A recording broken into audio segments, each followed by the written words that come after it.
The 1976 election saw Jimmy Carter barely defeat incumbent President Gerald Ford in a pretty close election in quite a few states such as Ohio, Missouri, Mississippi, Hawaii, and Texas. Ford had focused on a Rose Garden strategy where he tried to portray himself as an experienced leader, while Carter tried to make himself appear untainted by Washington as a relative outsider. Although Ford trailed Carter throughout most of the campaign trail due to the fall of South Vietnam and the pardon of Nixon, the American economy witnessed a significant rebound, and Ford did very well in the presidential debates. Despite Ford's comeback, however, Carter would barely defeat the incumbent president. But what if, in an alternate timeline, Gerald Ford won the 1976 presidential election against Jimmy Carter? Before I answer that, we must first look at a few conditions that can be changed to produce a Ford victory instead of a loss. The first significant change that can be made to improve Ford's standing with the American public in foreign affairs is the Helsinki Conference. After the 1975 Helsinki Conference, the U.S. came out giving large concessions to the USSR in exchange for the Soviets to claim that they would uphold human rights without actually doing so.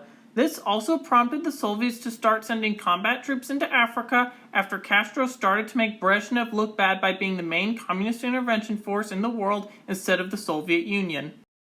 Changes that could be made to this conference to help slightly boost Ford's position in 1976 would have been if the disarmament and testing treaties are still signed, but he would have to not agree to recognize Soviet dominance over Eastern Europe in exchange for a false Soviet human rights promise. Overall, though, this alternate Helsinki conference would not really resonate with the American public much, but would result in less bold Soviet actions in Africa. One major international change that would have been made to give Ford a victory would be to prevent the fall of Saigon and the capitulation of South Vietnam in 1975. There's a lot to why the North Vietnamese attacked South Vietnam when they did and why Saigon fell, but I won't be getting into those details in this video. But the main point is that the fall of Saigon was a massive morale hit for America, and Ford was the incumbent president when it happened. So in this alternate timeline, Saigon will have to fall after the 1976 election takes place, and North Vietnam would have to postpone the 1975 spring offensive. Another change that can be made is if Ronald Reagan did not run in the 1976 election. In 1976, Reagan almost defeated Gerald Ford in the Republican primaries, and this campaign attributed to the loss of Southern voters for Ford, as Southerners preferred Reagan over Carter, but Carter over Ford. Reagan's campaign also damaged Ford's image, which further hurt his re-election chances. By removing Reagan from campaigning, it also opens up the opportunity for Ford to choose him as a vice president, as Reagan's charisma was unmatched. While Dole was a great choice for vice president, he went over the top with one attack in the vice presidential debate which alienated a lot of voters, and it's likely that Reagan would not do the same. So, now that Ford has won the 1976 presidential election, possibly with Reagan as his vice president, he's going to have to meet a lot of challenges in the second half of the 1970s. The first difference between Ford and Carter would be that Ford would not give up the Panama Canal, especially if he had Reagan as his vice president. Also, since the NVA waited to attack Saigon as one condition for a Ford victory, they will attack right after the election in December of 1976, and Ford's second term will start off very demoralizing for the American public. The USSR in this timeline is less bold in Africa, as they probably would not see Ford as weak and naive as they had seen Carter to have been in our timeline.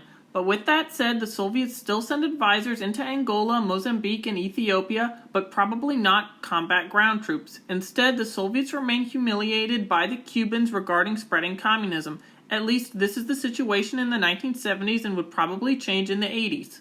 The Iranian Revolution of 1978 and Operation Eagle Claw would likely still occur relatively the same as they had been in our timeline, but it's also possible that Eagle Claw might go differently with Ford's political administration instead of Carter's being in the planning of the operation. I won't get too much into the details here, but communications were all messed up between the different military branches involved, and Desert One flew straight through a sandstorm instead of flying over it. I don't know how a different Eagle Claw would really be with Ford in office instead of Carter, or how it would impact the Iranian Revolution and the hostages who were taken in the 1978 revolution. The alternate 1980 election with an incumbent Ford would likely see Vice President Reagan face off against possibly Democrat Ted Kennedy. Although Reagan would have the charisma maxed out, the struggling Ford administration of the late 1970s and poor economic situation would likely lead to a Ted Kennedy or other Democratic victory, with possibly someone like John Glenn as vice president to act as more of a centrist. The 1980s under Kennedy would probably not be super great, as it's unknown how long the Iran hostage crisis would continue in this alternate timeline and how the Soviet-Afghan war would continue under Kennedy, but I don't think that he would give as much aid to anti-communist groups, and the Soviets would not jack up their defense spending, and therefore the USSR feels less threatened by the US in Kennedy's term, which would likely cause the Soviets to ramp up their support for African communist groups and increase their influence during this time instead of in the 1970s. Due to the remaining poor economic condition in the US and the mass Soviet expansion worldwide in terms of involvement compared to the alternate 1970s, the Republicans would likely be able to capitalize on Kennedy's perceived failures for the upcoming election. It's unknown who the Republicans nominate in this alternate timeline because in 1984, Reagan is getting pretty old and is starting to have his Alzheimer's disease show. But overall, I feel like whichever Republican is nominated would probably win unless it's some kind of radical who would probably definitely get defeated and knocked out in the primaries. But that's just one possible scenario for if Gerald Ford won the 1976 presidential election. What do you think would have happened had Ford been elected in 1976? Do you have any other alternate presidency suggestions? Write in the comments, and thank you for watching.